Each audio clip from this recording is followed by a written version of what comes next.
Hello, everyone. My name is Gitika Gorfi, and today I'm very excited and honored to be interviewing a very special space champion, Mr. Duncan Hughes. Mr. Hughes is currently the Chief Medical Officer for Virgin Galactic, where he is working with an incredible team of industry leaders to open up space for all. From looking at spaceflight requirements to medical standards to human systems integration, Dr. Hughes and his team is looking at it all. Previously, Dr. Hughes had the honor of serving as a physician on active duty in the U.S. Air Force for almost 28 years.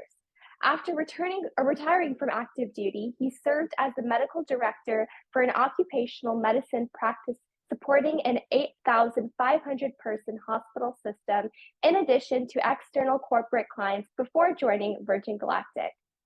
As you all know, I am a huge space medicine fan, and the work Dr. Hughes is doing currently and before is incredibly exciting for me and for the future of spaceflight. So I'm very excited to learn about Dr. Hughes' journey and what led him into space medicine research, and particularly and more specifically, his work now at Virgin Galactic. So, welcome, Dr. Hughes. Thank you so much for taking your time to inspire the next generation of aerospace leaders. Thank you, Gitika. It's my pleasure to join you today. Yeah, to go ahead and just kick off our conversation, I wanted to start off by asking about your typical day. I know whenever I ask this question, usually no one ever has a typical day, but how do you generally like to structure your day? And what does your role of Chief Medical Officer at Virgin Galactic entail? Sure. You're correct. There is no perfect typical day, but I would say there's four primary functions that tend to come up in a given day. The first is, our spaceship and mothership are piloted vehicles, and so we have our own cadre of pilots that fly for Virgin Galactic that fly our two vehicles, and so managing the pilot medical program where we make sure that they are, current with their FAA requirements and that their physicals and preventive wellness exams and measures are all current and good to go is one of the big areas. I would say a second one is looking at the medical process for clearing folks who are buying tickets and want to come fly with Virgin Galactic, and what does that process look like? Everybody that's been to space in all of human history that we know of to date, have been the top 1% of the top 1% of the top 1% of selected astronauts that have gone through extremely vigorous vetting. And we're looking to open up space to everybody. We want everybody to be able to fly. And so, what should those medical standards then be for somebody who wants to fly but doesn't have any control of the aircraft or spaceship responsibilities? They're just a passenger. They're not a pilot of the spacecraft. And so should those medical standards and requirements be the same when they don't have any operational responsibility for control of the vehicle? Thinking through those questions and then talking to these folks that are buying tickets about, their medical backgrounds and telling them what they can do to best prepare themselves for the experience, and then working with other space industry leaders to talk about what those standards should be. Should they be different for suborbital events than orbital flights? If so, what are those differences and why? Those are things that tend to come up frequently. And then I would say lastly, it's the human systems integration piece of designing spacecraft and our future fleet of vehicles down the road. And what do those design needs need to be to make sure that the people that we're taking to space are safe and enjoy their flight and don't even think about medical while they're in space. If you're thinking about medical stuff while you're in space, then we've not done our job. Our job is to make sure that that's all good to go and you're up there having fun and not thinking about me at all. And if you're not thinking about me while you're in space, then I've done a good job. Yeah, and I think that's what makes space medicine so exciting is because it's such a new field, especially because we're trying to send more diverse individuals into space with all sorts of medical backgrounds, and we're not just selecting the best few physically and because of their education. We're opening the doors to everyone. It's so important that we start understanding the effects of microgravity and other, space radiation on the human body, and what do we need to do to protect ourselves better up in space for short term and for long term. And so that's exactly what excites me about space medicine. And so, as we are talking about going to Mars or even having more individuals staying in space for a longer period of time, what is the biggest medical challenge that we need to overcome in for to make space more accessible to everyone? Is it the technology aspect with telemedicine, or is it really doing more experiments to understand the effects of space on humans? Like, what is the biggest challenge that we need to solve and overcome? Yeah, that's a great question. In my assessment of that, there's a big difference between, experiencing a 90-minute, event or experience, or even a 3-hour event or experience, than going and living in space somewhere for 6 months or 12 months.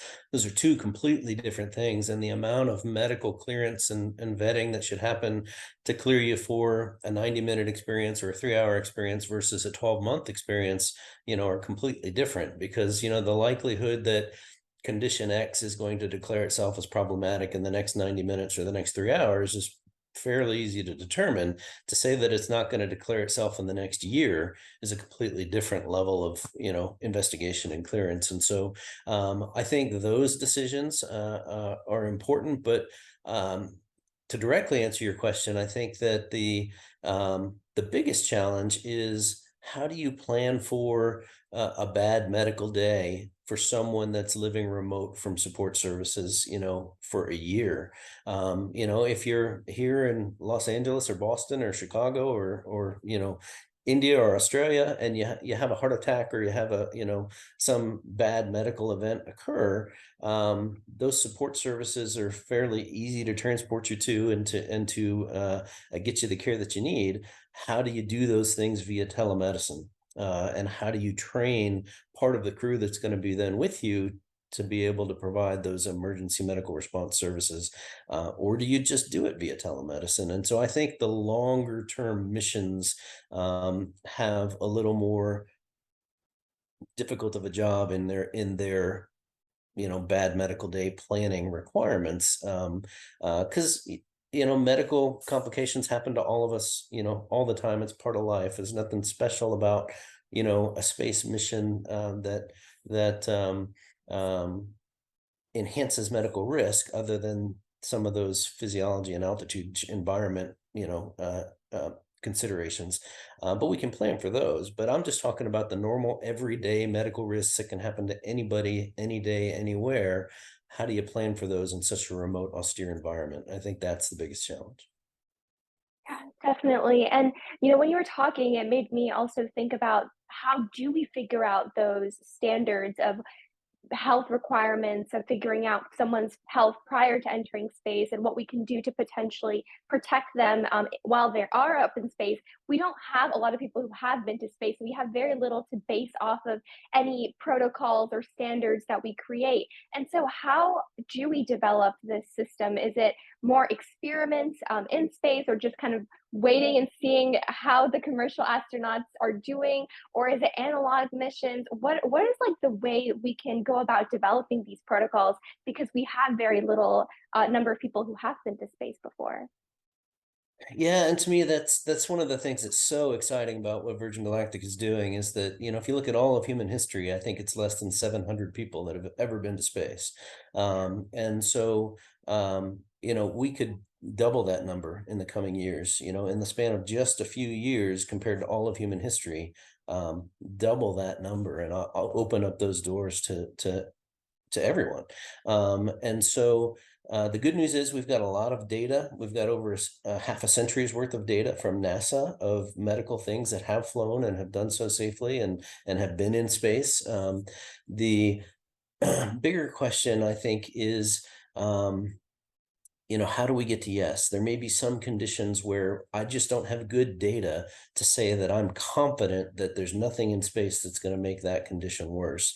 Pregnancy is a great example. If someone is pregnant, is cosmic radiation a concern? Well, we don't have any great data to point to, and who would want to take that risk? And so the answer then wouldn't be no. It would just be, well, let's postpone. Let you have, a great pregnancy and deliver and recover, and then we'll get you scheduled. And so it's not that the answer is no. It's that, based on this risk that we don't have great data to answer today, we think that let's reschedule you is probably the best answer.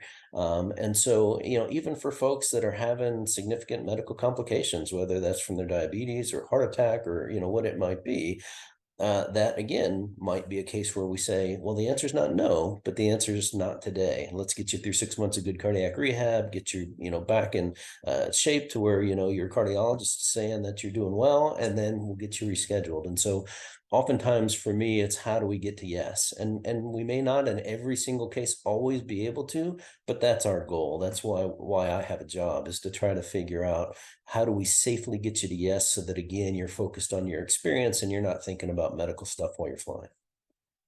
Yeah, yeah, I think that's, a really great outlook and way of approaching the space that we have very little knowledge on to this date.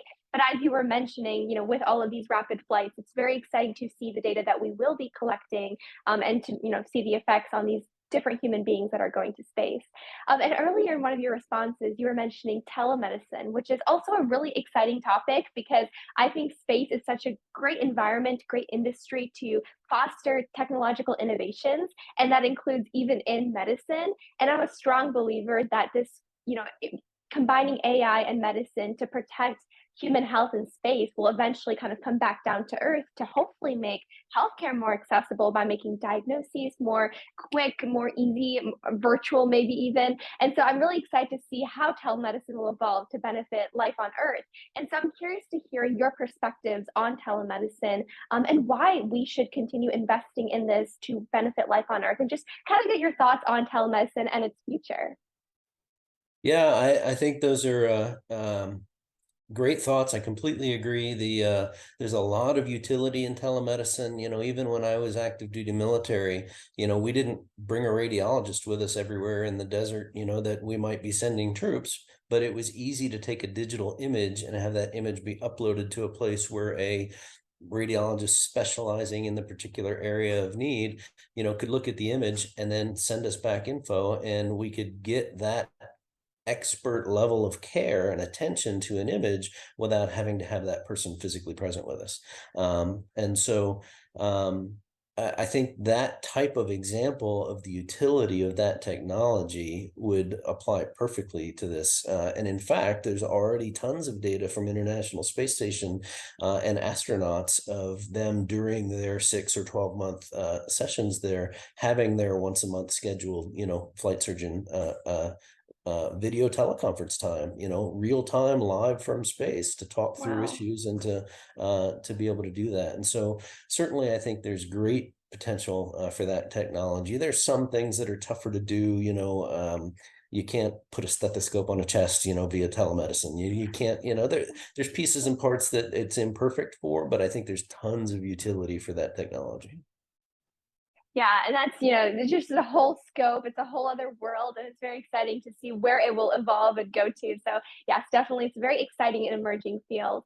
And then, another question I was having, I mostly ask this to all scientists, and it's like one of the toughest questions I believe to ask the scientist, which is what is the most exciting project you've ever worked on? Because I know there's so many different endeavors and research projects, or even just things you might have overseen that you thought were really exciting, and it's hard to pick one.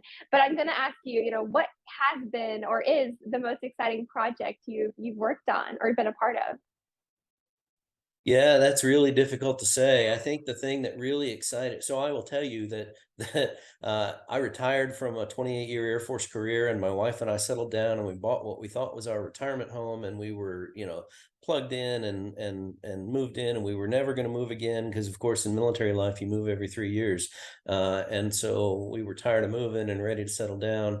And then this opportunity for this position as the chief medical officer of Virgin Galactic came along, and I had to have some long dinner time conversations with my wife about, this is an incredible opportunity. And I was just so enthused about the opportunity to do what we talked about a minute ago about, rapidly doubling the number of humans that have ever been in space, and being able to take people from all nations and countries and medical statuses, and just open the aperture. And I think that, to me, is what excited me so much about the mission that Virgin Galactic has and what they want to do, and excited me to the point that my wife and I decided to make one more move and change yet again, and come and join Virgin and be part of this mission set. And so I just think it's incredibly exciting to think about flying folks regularly,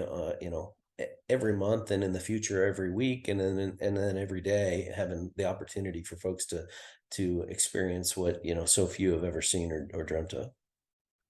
Yeah, and I think that perfectly, like, segues into my next question of what was your aha moment that inspired you into space and medicine? I feel like whenever I talk to, individuals not in the space industry about my interest in space medicine, they always give me this, like, weird look, like, "Is that a real career? Like, can you actually pursue space medicine? Is that real? Like, is that" because I've never heard of it before. And so I'm curious to hear about your journey of discovering the intersection between space and medicine and kind of finding your role eventually at Virgin Galactic.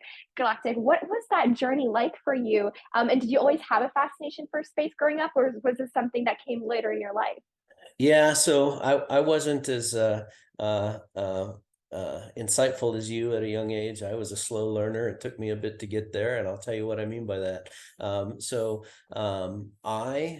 went to medical school, thinking I wanted to be, a rural country, old time doc that did everything for everybody, delivered babies, did inpatient medicine, did outpatient Wow. medicine, did procedures. I really liked that old town country doc model. So I went into family practice and was a family practice doc in the Air Force for about 10 years. Never thought about what I call operational medicine, applying my clinical knowledge to an operational or tactical mission set. But I was in Alaska at the time, and the Air Force offered me the opportunity to stay in Alaska longer if I would move down the hall and join this thing called flight medicine for a couple years. And my initial thought was, wait, so I have fewer patients who are younger and healthier, and I get to fly in fighter aircraft and stay in Alaska? Sure, that sounds like a great deal. So I didn't know the Air Force was setting a hook, but the Air Force set that hook, and I swallowed it hard. And I ended up falling in love with the niche of applied operational medicine to tactical scenarios. And so, in the fighter pilot world, we're taking people with normal human physiology, that's set here at one atmosphere at ground level, and we're putting them in fighter aircraft at all kinds of varying altitudes, G Yeah. forces and dogfighting maneuvers, and expecting their physiology that's not intended for that environment to be able to do whatever the pilot and the aircraft want it to do. And so being able to translate then clinical medical knowledge to an applied scenario like that in the back of a highly operational multi-million-dollar aircraft was an aha moment for me. And in the Air Force, you have to fly a minimum number of hours per month in whatever aircraft type you're assigned to, so that you get to understand the office space of your pilots, which in this case is the cockpit of a fighter aircraft. And so being able to do that and support those guys on their missions, and do they need go pills to stay awake because they're flying more than an 8-hour mission set, and they're going to have circadian dysynchrony because they're crossing 80 million time zones to go fly a mission over somewhere else, and then land back here across multiple time zones, and then what are the side effects of those medications, and how do they work, and do they, and so it was that operational application of clinical knowledge that really was kind of that switch for me. And so I decided at that point to go back and specialize in aerospace medicine and also occupational medicine. And that's when I went back and did the additional training. And then I did aerospace and occupational medicine for the Air Force the rest of my career. And then, the rest of that story, and this opportunity in space medicine came along. And again, it was that operational application of clinical medicine and knowledge to a very specific application set that really excited me. And I think the unfortunate thing is, I think a vast majority of people like myself that go through traditional medical training finish that training and are stuck in a specialty for the rest of their career without ever even hearing about occupational medicine or aerospace medicine, or is that even a thing, and what are those career opportunities, and can I really do that outside of the Air Force? Yeah, the Air Force has a need, but then once you retire, are there civilian jobs? What can you do? And I think that what excited me about talking to you and wanting to participate in your interview was that I really wish, as a 23-year-old, I knew of the opportunities I learned about, decades later. And so for me, it was inside the Air Force, that kind of operational application aha moment. But then when I retired and started working as a medical director for an occupational medicine practice, it was, all day, every day in clinic again. And it just wasn't that, field application of operations that I loved so much about fighter aircraft medicine in the Air Force. And VG, again, was that opportunity to get back to what I really love doing. Yeah, I think it's incredible that you still had the confidence to shift from your original intent and you kind of just pursued where your heart was going. And you ended up discovering going back to school for your aerospace medicine residency and going through that program again. I think that just shows. I mean, I feel like this needs to come more out into the public. I feel like people are starting to learn about aerospace medicine, but it's still not very popular. I know myself, when I randomly searched up space and medicine on the internet, not expecting any results, and I did get results. I was very surprised, and I didn't realize. And once I figured out it was a real career, it's like, oh, where do I go from here? Do I Mhm. like go through pre med? Do I have to do like an engineering degree? And then if I go to medical school, what do I have to specialize in? There's just like a lot of questions because it's still not a popular program, and there aren't many Right. medical schools that do anything related to emergency. They do emergency medicine, but not aerospace medicine. And so how did you navigate, or what recommendations would you give for a student, maybe, entering undergraduate or maybe even leaving undergraduate, going into medical school? How do you find the aerospace medicine residency programs or medical schools that support that type of work? I know there's very few programs out there for aerospace medicine. So what are your suggestions in navigating this space? Yeah, I think the biggest thing is awareness and being willing to ask questions. And if there's something that you're interested in, don't let anybody tell you, yeah, there's only a handful of jobs out there and it's really hard to get into, because the field is exploding. And the commercial space industry is going to do nothing but continue to grow from this point. And so the signal demand for people that specialize in the field and have experience and understand, the needs of these operators is going to continue to grow. And so I think it's a requirement in my assessment to get a good clinical footing first. So being, doing some time in family medicine or internal medicine or in the emergency room gives you that clinical skill set to then be able to take and apply it to a very specific, niche in operations and tactics. And so I don't see anything wrong with going into any of those other primary fields as a good starting point, because it gives you those clinical credentials to then be able to come and apply to a much more specific scenario. But there are opportunities out there. And I think the number one piece of advice I would give folks is to don't be afraid to pick up the phone and phone a friend and ask questions, because I think all of us in the industry love to be able to pay it forward and to bring folks, in and along behind us to kind of share the excitement and the passion that we have.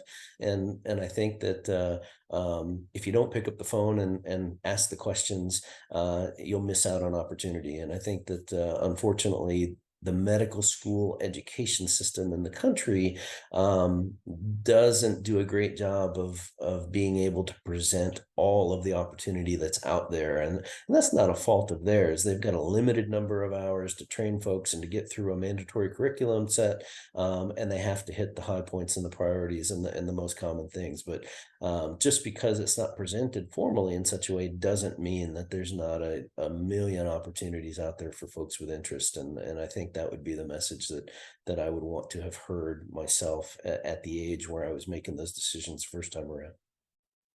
Yeah, I know I definitely will take that advice to heart. I think sometimes, like, as a student too, it's difficult to navigate this space, but also, you feel nervous to ask for help because you're like, oh, I should be able to figure this out by myself. I mean, they did it. So I definitely, I think anybody who's listening would really appreciate that advice greatly. And in your journey yourself, did you have any obstacles, whether it be in your education or career wise, or just really anything in general? And if so, how were you able to overcome these obstacles? I think it's so easy to look at someone's LinkedIn or resume and assume that everything was very straightforward and easy, but I'm sure there were, challenges in your journey. And so I'm curious to hear about how you overcame them. Yeah, I would say probably the biggest obstacle as I look back was certainty in myself as to where I would be in 5 years or 10 years or 15 years or 20 years and what that career path would look like. If you'd have told me at 25 that I'd be here today talking to you from this role, I would have told you were crazy, because I was absolutely sure that I was going to be a small town, rural country doc doing, old time model medicine, for my community.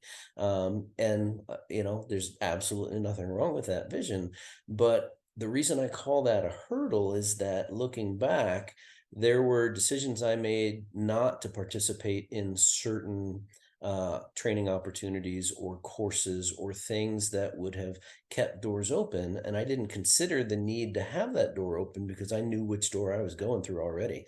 And because I knew that that's where I was going, I didn't need this other thing. Whereas if I would have been a little less self-assured as to what that future looked like, earlier on, I may have made some training decisions that left multiple doors open so that 5 years later, when I looked back, all those doors and choices were still open versus having to, committed so early on in life to only a singular path. And so, I heard it said one time, and it really struck me as funny, that, my college graduate self, looking back at my high school graduate self, would just shake his head and go, I knew nothing, and then my medical school graduate self, looking back at my college graduate self, would have very much that same opinion.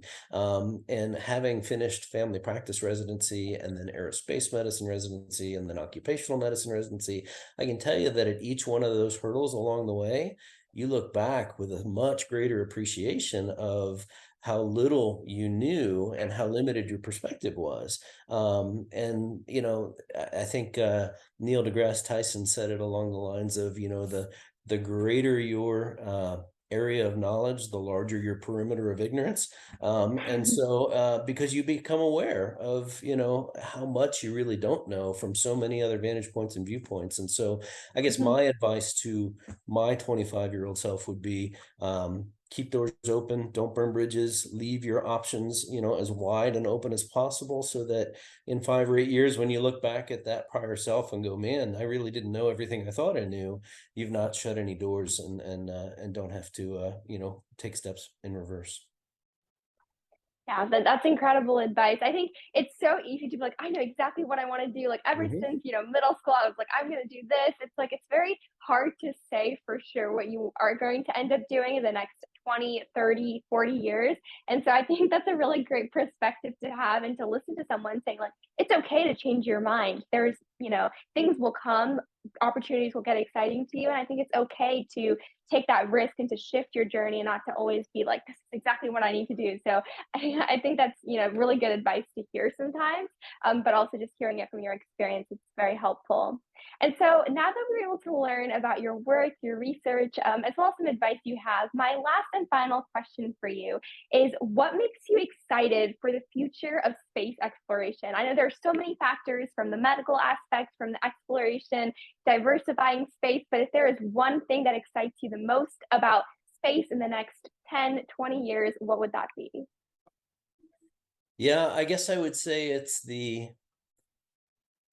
tangible reality of the fact that it's happening again. And I guess what I mean by that is that, we all know the history of the space race in the late 60s and how we sent man to the moon and all those things that have happened. And then there's been years to decades of interval slow but sure progress to get us to a point where, every day in the news there's a new commercial space operation, opening up, and with a different, plan on, we're going to do satellites, or we're going to do short-term, suborbital experiences, or we're going to, send folks to the moon, or we're going to be the first commercial ISS, and every day in the news there's a new one. And so I think the reality of the shoulders of the giants that we stand on having turned into the opportunities we're seeing in the news every day right now, is what excites me most. And so I think we've turned a corner from the theoretical and transitional and what we all read about in the history books to the making history that's happening now. And, space is so exciting because I feel like it's been rapidly growing, especially the past 10 years.